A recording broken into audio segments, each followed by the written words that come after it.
Tandem Nomads, episode 67. That would be where I would start. What fires you up that will keep you focused on something, through the ups and downs? That always, when you wake up, you go, oh, I can't wait to do this. Yeah, yesterday was not such a good day, but you know what, today, I now figured out something else to make it better. And that, I think, really makes a difference. Welcome to Tandem Nomads, the podcast show for expat partners. Every new episode is launched twice a month on Tuesdays. You will find here great inspiration and tips to build your portable career and thrive with your family in your global nomadic life. Hello, Nomad Nation. This is Amel Deregi, and our guest today is Carol Rattray. Carol, are you ready for the ride? I am. Let's go. Oh, fantastic. So Carol is originally from Japan. She was raised in New York.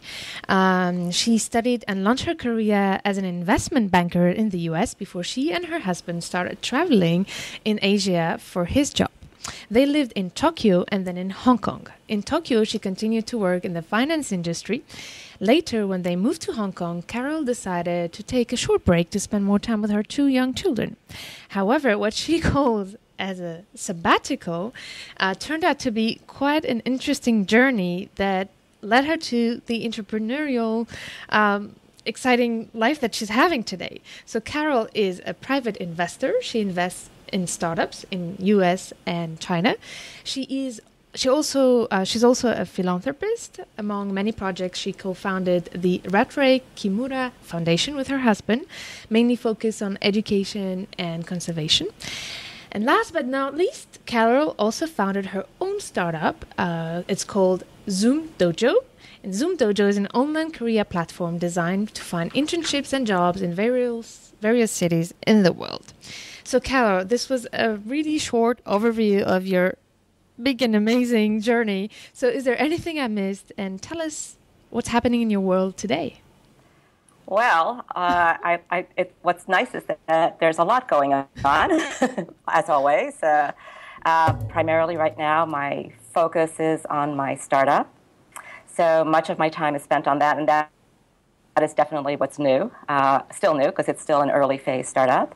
And aside from that, it's the benefits of having lived abroad is that all my friends from abroad are here right now in New York City, it seems. So when not working, I'm spending time with my friends. One of my friends has a premiere at Lincoln Center right now, so I've been going to some dress rehearsals, and yesterday was opening night. My other friends are coming in for something else, so it's a very rich, exciting time right now, I guess. This is really cool, yeah. So tell me, let's just try briefly to go back in time and the state of mind where you were when you knew that you were going to quit your job and move to Tokyo. So how did you react and what was the process in your mind?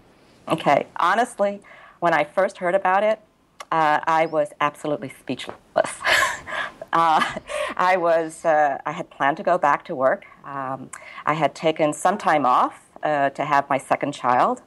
I was finishing the renovation on our apartment, my first home. And then right before I'm about to have the baby, I'm told, well, my husband says, I got this offer that was really meant for me, and it's in Tokyo. And I said nothing because all I knew was I am going back to work with one of my most favorite colleagues who had returned to the bank. So I was getting this fresh start myself and really had my mind focused on that and living in this great apartment that I loved, finished the way that I wanted to because I had helped design it. And then I'm thinking, wow, I am going to a place where I will have no job. I know no one really except for my husband and my children. And I am going to be in a city that as a child I never liked. Oh, and I thought, wow, that's really great.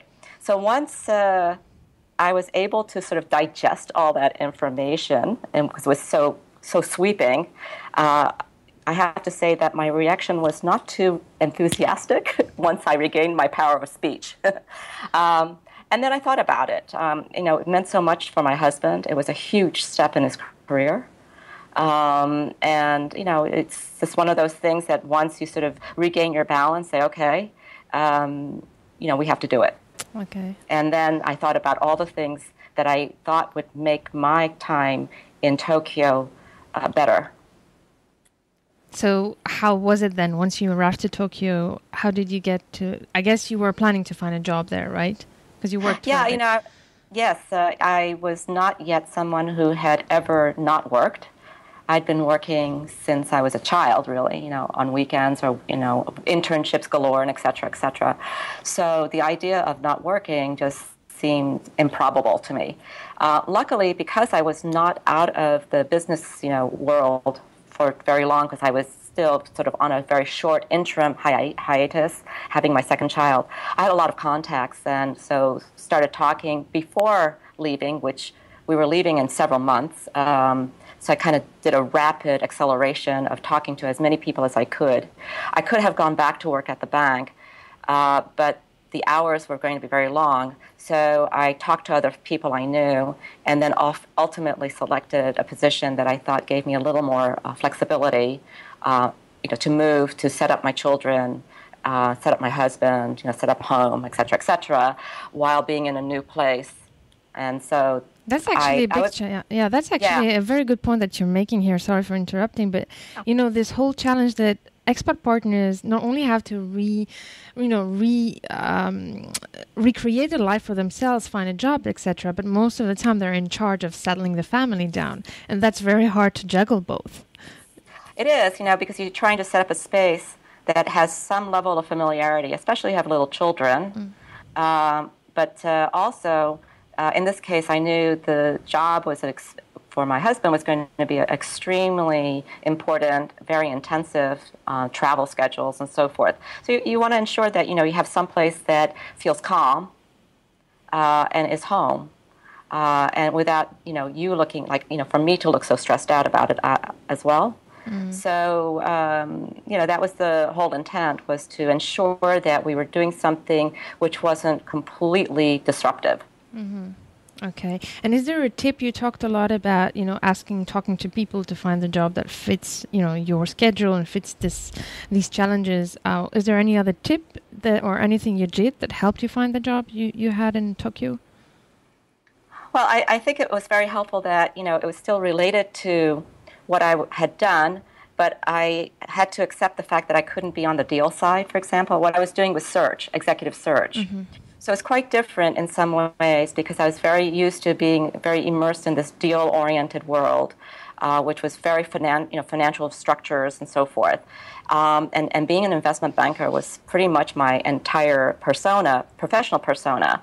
But I had to recognize that I really needed to be a little bit more open-minded about and flexible myself in thinking, okay, maybe that's not exactly what I can do at this current time. Yeah. And accept what really fit our, sort of the whole family need and structure. So less work in the daytime, because one of the things about search is you're working with people after work. Because I needed to be home with the kids. Oh, yeah. But in the evening, a lot of things were done, discussions were done at night, or else it's over breakfast or lunch. So those were hours when the kids would be playing or in nursery school. So tell us more now about your experience in when you went to Hong Kong, and how did that lead you to where you are today? Because I have the feeling that that's the experience that led you to all these serial entrepreneurship that you went into. Sure. We moved to Hong Kong in part because I thought that would be a better environment for me. I'd spent some time from Tokyo visiting Hong Kong, and I liked the energy there. It was a place that I had been to before, and I found really interesting to learn more about. So, and luckily we had the flexibility to be in either location. So we moved to Hong Kong, and one of the first trips out of Hong Kong, I ran into a former colleague of mine at the airport who just turned to me and said, "Carol, Hong Kong is a great place to leave from."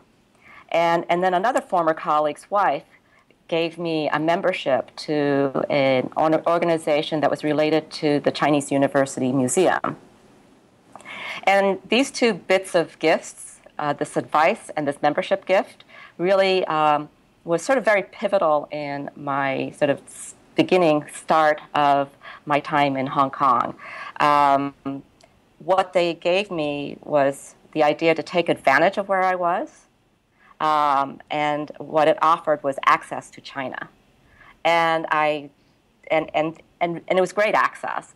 I started to take courses on through the organization that was affiliated with Chinese University's museum on Chinese culture, on art, and they were very intensive study groups with a lot of women who are also expats. So it was great because we met more. I was meeting people immediately, as well as sort of taking the advice to leave from Hong Kong, which was a great place to leave from, to access these various parts of China. It's a quick trip. It's 1 day, 2 days, and I can go someplace.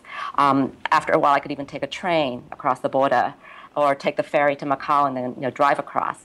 So I got to really see and learn a lot about Chinese history, Chinese culture, as well as the contemporary China, what was happening right there and then. And that was... I kind of view that as this deep dive. It was very tangible experience, immersive experience, learning about China. And then in the meantime, starting to learn Chinese as well, to add to that element of trying to understand what was being said around me. Yeah. It's amazing that you took the time to do that, yeah. So you speak Mandarin now? A little bit, enough to, I think, get me into trouble. So how was that connection now between that experience, all what you've learned, your interest that you discovered for Chinese culture and the language? How did that turn you into the entrepreneur you are today? Where was the connection? The connection was actually in the Berkshire Mountains, which is probably the most improbable place to kind of connect China and startups and technology together when you're sort of walking around hiking or chopping wood or something. But while I was visiting some friends, they had a guest who was from China, and we were just talking, and he could not believe the amount of information and knowledge I had about China, because he'd been living as a student in the U.S. in places where he was the only Chinese, for example. This is early 1990s.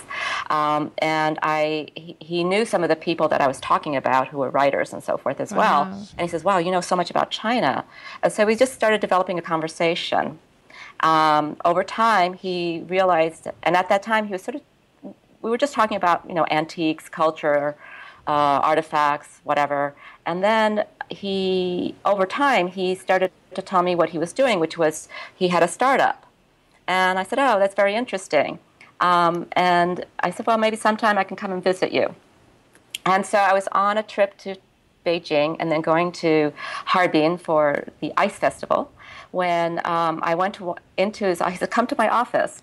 So I did, and what I recognized was the same feeling that I had when I started working in my at the bank. And the reason that the connection there was that he too had a business which reminded me of our business. We were a startup within our bank at that time. Oh, yeah. It was a very unique situation, but the energy, the individuals, and everybody was staying late at the office, which was unusual for China. So I thought that was something that was worth doing.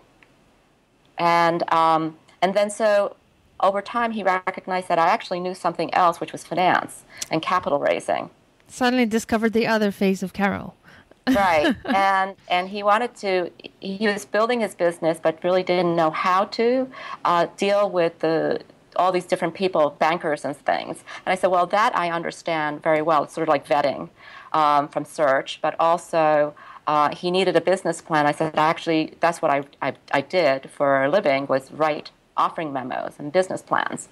And as we were trying to raise capital, I really got this energy of his incredible vision and foresight, and really wanted to be a part of that kind of environment again, of being part of something that was new.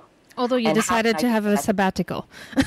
Yeah, well, well, it felt like I was back in grad school because I was doing things like at midnight while the kids were asleep. Wow. And it really was a great experience. And I really wanted to sort of continue to feel that again. Wonderful. So you turned into consulting this company, right? This is what you did at the end of the day. I started off as an advisor And then, at first it was very difficult. Even you would think now that, geez, this is such a slam dunk, easy organization to understand and to invest in. A lot of the sort of foreign investors that we were talking to, who were in Hong Kong or back in the U.S., really didn't understand quite what, say, like internet was. They're trying to explain what is the internet and what are just technology components. So while I was writing the offering memo, and I thought, okay, they really needed some more working capital, and I decided, okay, I'll invest. Wow. Okay. And that's sort of how I got into investing in startups. Wow. Okay, there's so many more questions I have, but there's one takeaway before we go further that I really want to insist on is how your curiosity and how focusing on, being interested and also getting passionate about something has led you to this opportunity. And I think that's one thing that all of us can do, open our eyes and ears to things that might be part of our passion and be curious about it. And your curiosity led you to get noticed by this man who had the startup and end up, discovering your other talents, which was also banking and investment. So I think that's an important takeaway, to always stay curious, no matter where we are, who we are, what's our background. Stay curious, ask questions, and educate ourselves. And every country is an opportunity to get more skills and more knowledge. And this is what you did.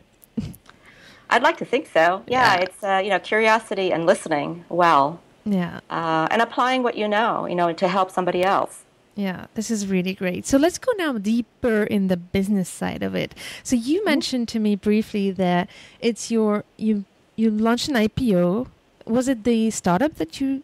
let's explain what's an IPO really briefly. Can you explain in one word? Sure. It's an initial public offering. So what was a private company then goes public and allows other people, essentially, whether individuals or institutions, to own some shares in the company to become, as an equity investor. It's so it goes from being a private company to a public company owned by a lot of different groups and organizations, typically. Okay, so how did that lead you to your foundation? Because you told me that then you started with your husband a foundation. Yeah. Well, it again still goes back to Hong Kong days when, aside from in addition to going to China, I was spending a lot of time traveling to other parts of Asia, again, very easy to leave from Hong Kong. And one of the first places I was very interested in was Vietnam. And it was originally through art because I had seen some exhibitions on Vietnamese art, and I thought it was quite fantastic. And on one of my early visits to Hanoi, I was on a bus to the hotel from the airport with an American woman who, there's nothing to do. It was a very long trip at that time because the roads were still quite rutted and sort of paved. So I said, so what are you doing here? We might as well talk. It's dark and nothing else to do for the next 45 minutes.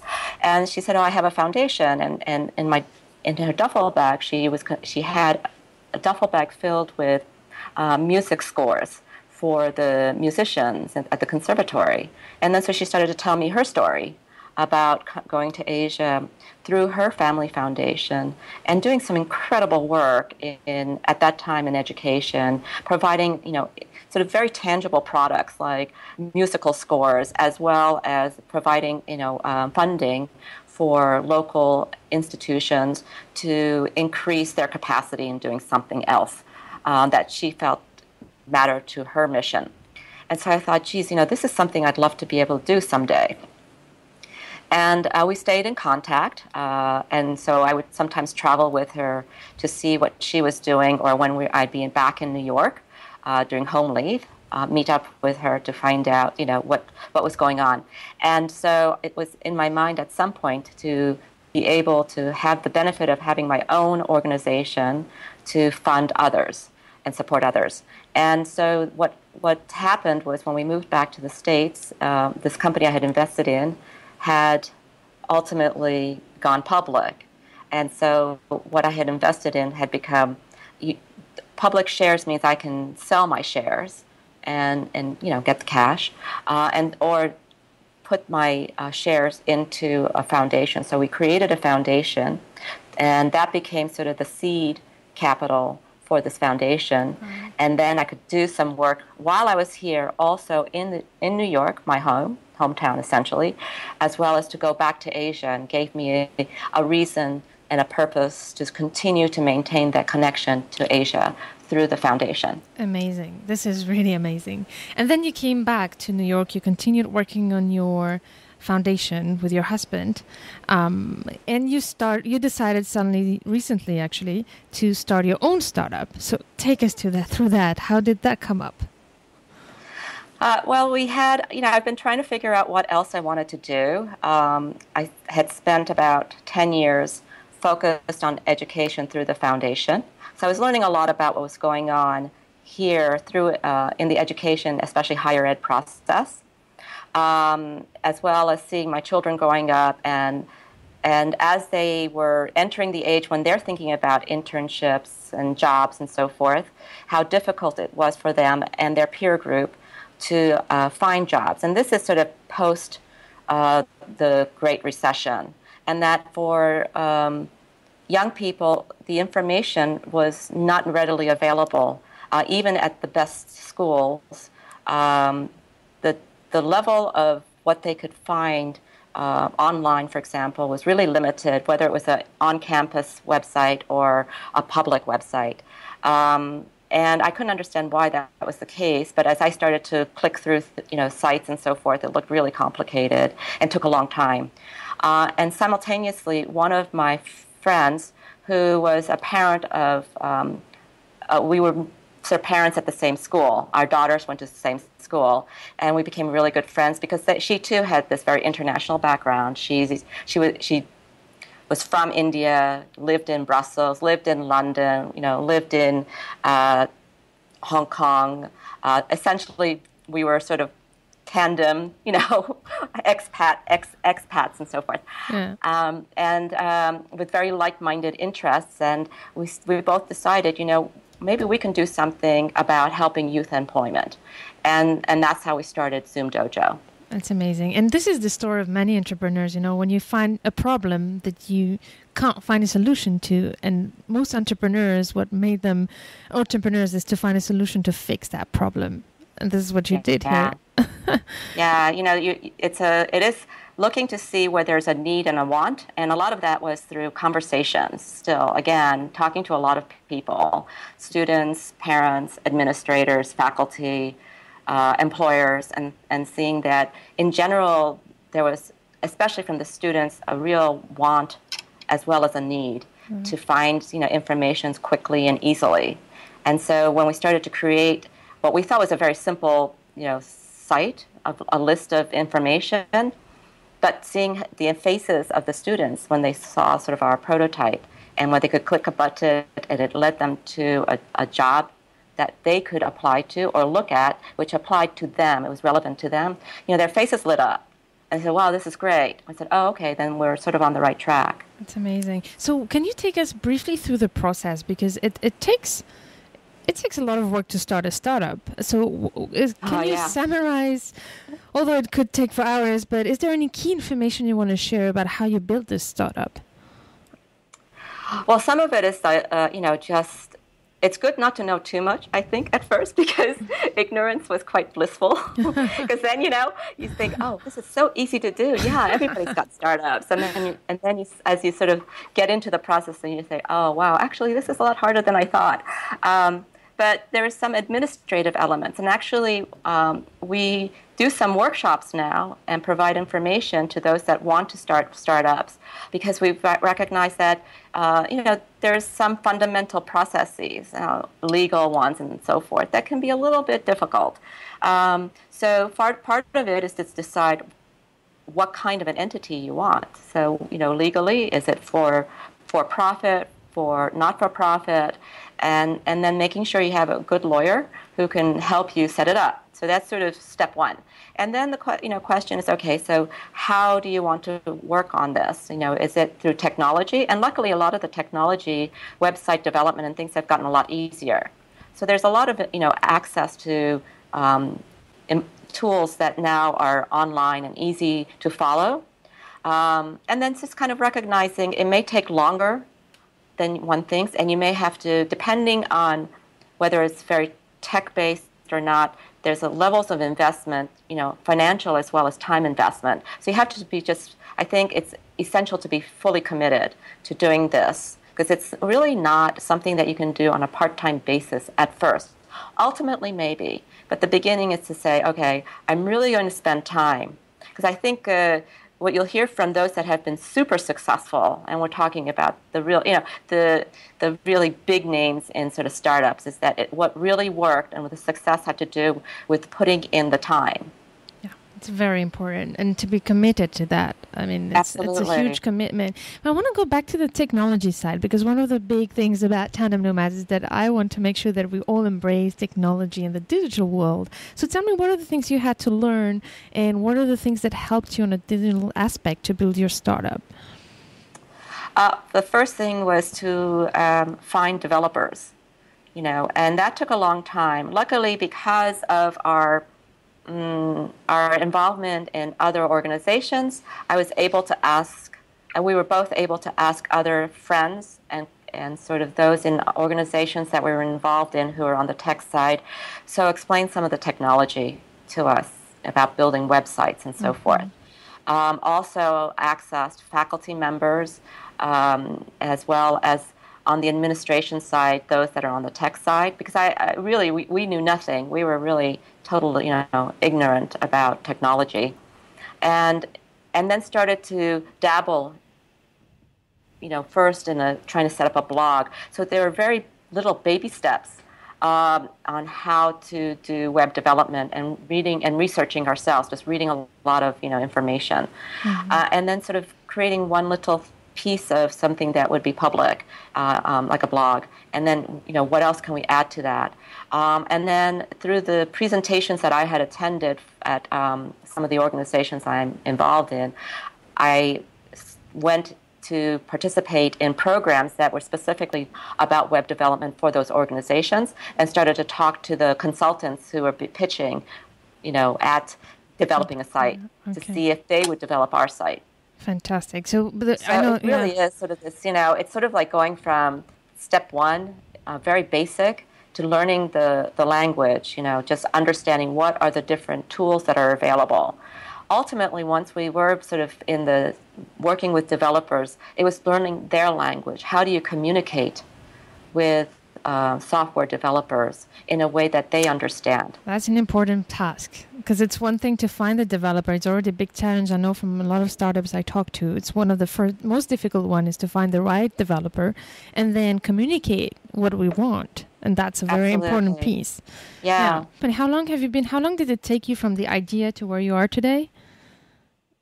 The idea was about 3 years ago, I guess.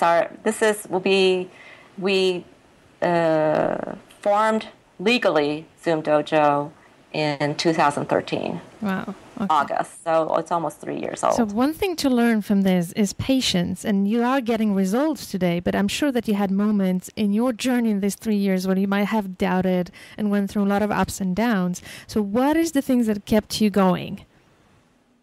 The grit, the optimism, that, what we were doing made sense. But moreover, because, ultimately we saw the value that it brought to the students. I mean, we have a group of students, it's very nice because a lot of this is obviously, we have no idea who in Germany is accessing our site, and they do. I mean, half of our views are from abroad. I mean, it really serves the purpose that we've had. But we also work, on offline on programs that are highly curated, customized programs for students. And when they come back to us and say, we learned so much from you, that sort of keeps us going. Or seeing, sort of our alumni, sort of the first group who are now, we actually advised a startup of one of our students who's doing a great job in Beijing. And he was one of our first, he was the one that sort of tested our prototype. Wow. So that's that kind of, seeing these sort of the graduates, if you will, who are successfully working some who've invited us to go to their graduation to meet their parents. I mean, that sort of, is the anecdotal something that's very tangible. Wow. And you have a purpose.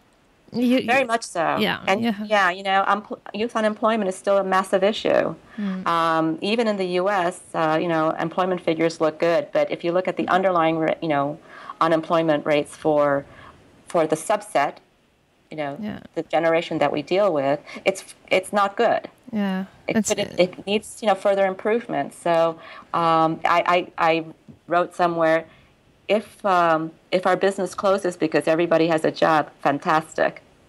Exactly. Because it means that you solved the problem that you started the company for.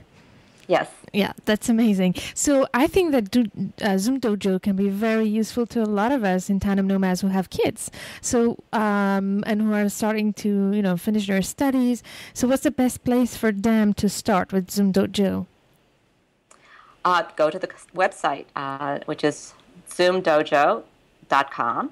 Yeah. And click through it. There's internships and jobs. And actually, we also created a resume creator, which is an achievement portfolio. And you can start using it in high school, because we also recognize for certain groups that getting into college is the first step, and maybe they don't have a network and lucky enough to have parents who know what to do next and push them. Mm-hmm. And so the information that they can input into this very simple portfolio, that's their basic information about schools and so forth, is parallels and corresponds to the common application for American universities, for example, in their application process. Wonderful. And all of that is for free? It's free. And then it converts into a resume, which can be used, and it's fully formatted. And so that's very useful for teachers and advisors who have to write recommendation letters. But then you can keep it all on one site. And as you move from high school to college and your different experiences, work and academic experiences move on, you can include that information to update your portfolio, your profile, and then create another resume or many resumes and store it all on one site. And then when you're looking for internships and jobs, it's all there too. This is amazing. So the idea is to, we all have kids that, as organized as some of our children are, they're not that organized. So to keep it all in one place, and it's also, mobile device friendly. So if it's on a tablet, you can still do it, or on a phone. And, that was the whole idea, is that you can take this with you from high school through your first job. What would be your advice to other expat partners who want to become entrepreneurs and build a portable business like yours? I would say that the idea is, first of all, what matters to you? What is of interest, and what are you curious about? And that would be where I would start. That what fires you up, and would make you, that will keep you focused on something, through the ups and downs. That always, when you wake up, you go, oh, I can't wait to do this. Yeah, yesterday was not such a good day, but you know what? Today, I now figured out something else to make it better. Amazing. And that, I think, really makes a difference. So that would be the first thing: is find something that matters to you, that fires your interest and curiosity, and that you also hope is something that another person wants. Yeah. And then to stay really flexible about it, because what you may think another person needs may not be what they really want. So, but don't be discouraged. So just keep trying. So important. Thank you so much, because those are really key advice that you shared. Like, we have to find our passion, because that's what's going to let us, hang in there when it gets difficult. It's always difficult. Entrepreneurship, it's not the glamorous image that a lot of people want to give. So it is a hard path to go through. And if we're not passionate about what we do, we can't wake up every morning and just deal with every day. And I liked something else that you said, that, we also have to find a problem to solve that people need, And I always like this. I had once this amazing tip that I read somewhere, I can't say, is like, first of all, what's your talent? Second, who needs it? And third, who will pay for it? And that's the want. Who wants it? Exactly. So that's a great tip. Thank you for that. So now, before we say goodbye, I'd like to go through the spinning round with you. Few seconds for each question. So tell us, what's your plans for the next 2 years? Well, of course, it's working a lot on Zoom Dojo. It's never ending, and sort of vital focus for the next 2 years, I guess, would be to be able to display 1 million jobs, get really involved in the policy debate on employment, but not just the debate itself, but to find the solutions on this very broad scale. And then to have, hopefully, a portfolio of startups who are also engaged in supporting sort of our mission and goals. So that would be sort of, the Zoom Dojo focus for the next 2 years. And then separately, it's just, maintaining my contacts with my friends, continuing to also support through the not-for-profit side and the foundations to, the things that matter to me, which is education, culture, and conservation of heritage and so forth. So some of it is just maintaining what I'm doing and hopefully, being able to do it on a bigger scale because we've been so successful. I love what you're doing. It's just amazing how you embrace, your values into your business. And I know we call it social entrepreneurship. So I'm so happy and honored to have you here. I'm so fascinated with how you're driven by this. So it's really cool.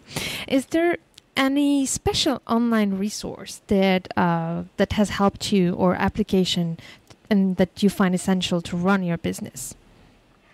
Sure. I mean, this is all a collaborative process. So the tools that lead to collaboration are really key, which are the communication tools. So, not to plug Google too much, but Google Drive is critical in what we do. We share a lot of documents, and it's a great tool for sharing. That's so cool. Google Docs, Google Sheets, which we use a lot of Google Sheets. In especially working with developers.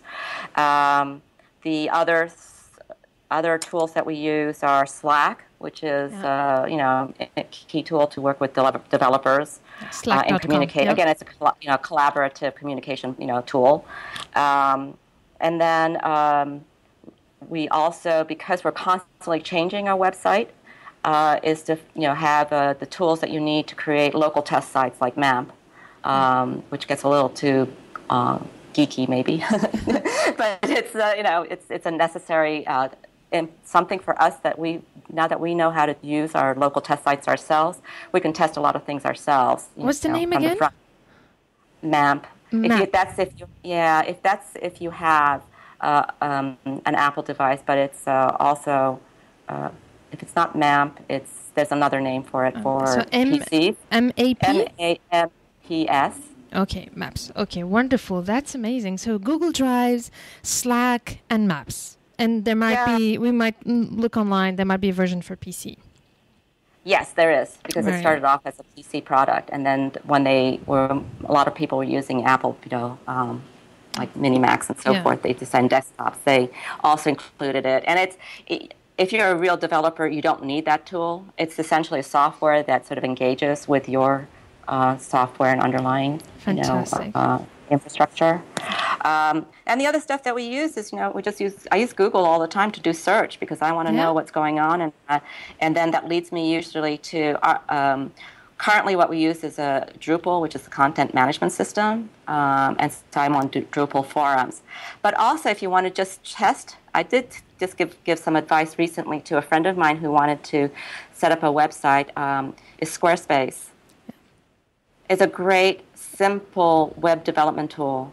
So if you just want to sort of test out something, you can do it private testing and see what your website might look like without first going to somebody. Or you can sort of say, well, this is what I want it to look like. Exactly. Really great tip. So Nomad Nation, I hope that you did take notes, and I'll actually share all these resources on the webpage of this episode, so don't hesitate to go to this episode's page. And last but not least, is there any book you recommend that could help to our Nomad Nation? Well, first I wanted to say that join a book club. It's a great way to meet people. I was in a Hong Kong book club, and it was great because it was extremely international. And the books that we read were books I would have never read otherwise. And so not only did I gain new friends, I learned about other cultures through these books that I was reading. And it was still one of the best experiences I've had. And in New York, lucky for me, there is an expat book club which was formed by some friends of mine when they moved back from Hong Kong. And so it's this opportunity that I get to mingle with those of us who've had shared experiences overseas. Specific books that I would recommend, one of the books that I really have enjoyed recently, there's two books. One is A Path Appears, and that was written by Nick Kristof and Cheryl Woodan, who happen to be friends of mine. And, they're this power couple. Nick writes the op-ed column for the New York Times, and they were the first couple to win a Pulitzer Prize together. And Nick's won a couple of Pulitzers subsequently. And A Path Appears, which is the second book after Half the Sky, is all about social entrepreneurship, and that's why I thought it would be a great book for everyone to read, because Nick and Cheryl talk about all the big and small ways that one can make a difference. Wow. And I thought that was really a great, and they tell these great vignettes and stories about people that really are inspiring, and also, question, so how can you be, should you be an entrepreneur or an intrapreneur to be innovative, within an organization as opposed to creating your own organization, which are really sort of important aspects, both very innovative and could be very disruptive, and also be very helpful in promoting, a cause. So, and I love the way they both write. So that's a great book. And the other book, which is sort of, maybe for me more like business reading, is a book called America Needs Talent. And it's written by Jamie Marasotis, who's a colleague of mine from Bates College Board member, and he's a CEO of Illumina Foundation, which is one of the largest foundations in the U.S. on higher ed support. And Jamie wrote this book about what we need to do to help, through education, create innovative ways to educate the young generation to be prepared for a 21st century job market. And it's written with such a level, again, sort of like Nick and Cheryl, with a really positive view that, this is the way that we can really help the next generation. And I think it's applicable not just to the U.S., because it deals with how do you educate the next group of, the generation that, really needs to figure out, okay, there's these gaps and mismatches. How do we create better matching of skill sets so that the next generation can succeed? Mm-hmm. And Jamie is also a first gen, like I am. And so, he came from that sort of hard scrabble way of finding a way himself. And it's so optimistic about, yes, we can still do it. And it's really with his voice. So I loved reading this book as well. And I think so it's kind of an inspiration and possible ideas that one can implement. Wow, Carol, thank you so much for all these resources. They're amazing, and I can't wait to read those books. So Nomad Nation, we will find it again on the Facebook, on the webpage of this episode. And Carol, I could talk to you for hours, and we'll hopefully continue this conversation. But Absolutely. For now, I really thank you for taking the time and the amazing insights you shared with us. Oh, you're welcome. It's been fun. And as a friend of mine always says, TBC, to be continued. Exactly. Before we say goodbye, tell us what's the best way to find you? At carol@zoomdojo.com would be the easiest way to contact me. Good. And I'm always, happy. I'm great on email. And for some, I think maybe too constant and continuous. But you're so good at it. I can confirm that. It's the best way to, I love, emails was the way to connect to the world when I was abroad, so I'm sort of stuck on that. I'm also available on WeChat. Oh, very good, very good. And Nomad Nation, don't forget to check zoomdojo.com, a great, great website if you have kids who are looking for a job or an internship, and you're covered in many, many countries. Yes, we are. 60 countries 60 so far, countries. And we hope to do many more. Wow. I wish you plenty of success, and I can't wait to continue the journey with you. Thank you. Thank you. Nomad Nation, I hope that you found the great insights of our guest today really useful to you.